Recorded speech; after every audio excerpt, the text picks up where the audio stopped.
I wonder how many of us are familiar with a saint whose memory we remember and we honor today. Saint Philip Neri, priest.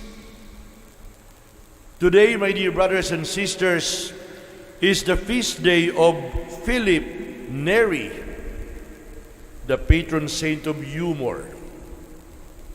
Yes, there is a saint who is declared as the patron saint of humor. He was an extraordinarily pious person. He was an Italian priest. He was the founder of a congregation known as the Oratorians.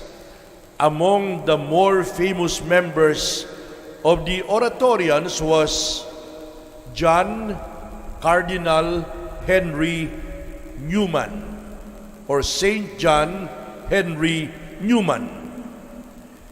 Philip Neri was known for his sense of humor.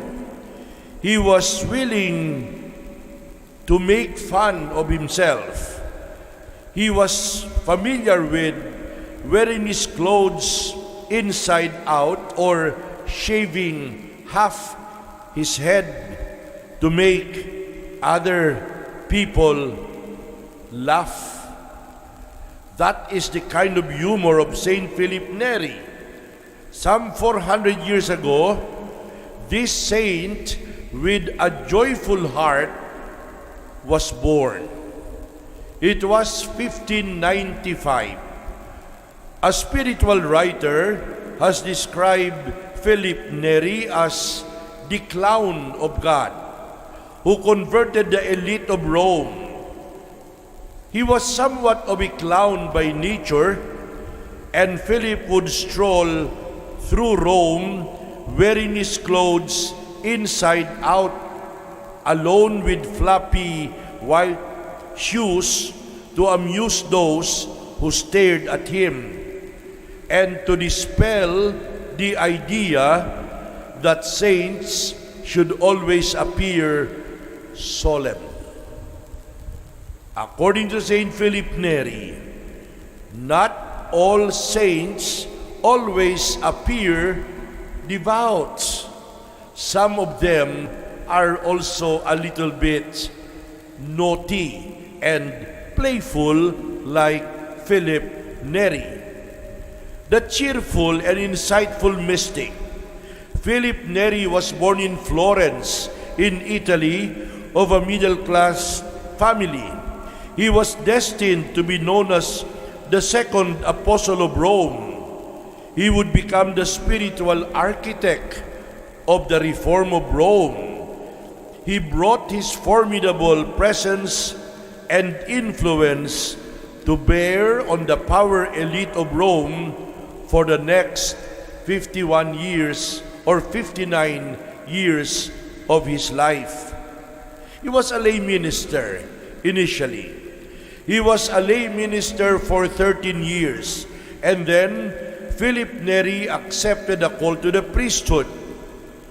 After his ordination, he continued his commitment to prayer and to the traditional works of charity for the poor and the deprived.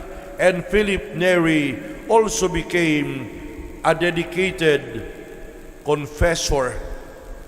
And gradually, Philip Neri was prevailed upon to establish a religious institute out of his followers and disciples. They live a religious life at the church of the Florentines. Though they did not take any religious vows, the Oratorians had a long-fitting and loose-fitting organization that proved to be successful in the years to come. My dear brothers and sisters, over the years of the priestly ministry of Saint Philip Neri, he became the confidant and the spiritual director to a dizzying number of ecclesiastical VIPs. He had several famous proteges or famous students in the spiritual life, like Ignatius of Loyola, Francis de Sales, Camillus de Lelis, Charles Borromeo, not to mention an assorted list of popes and cardinals, bishops, and superior generals of religious orders. They all became familiar with Philip Neri, and Philip Neri became the confidant and spiritual director of these great men of the church. Philip Neri had an appealing personality, an engaging personality. He had expert skills as a spiritual advisor, and he died at the age of 80, canonized in 1622, together with Ignatius of Loyola and Teresa of Avila. My dear brothers and sisters, as we remember today the memory of this great man, this great mystic, the patron saint of humor, let us remind ourselves not to lose our sense of humor, because as the Bible also says, laughter is the best medicine. Amen.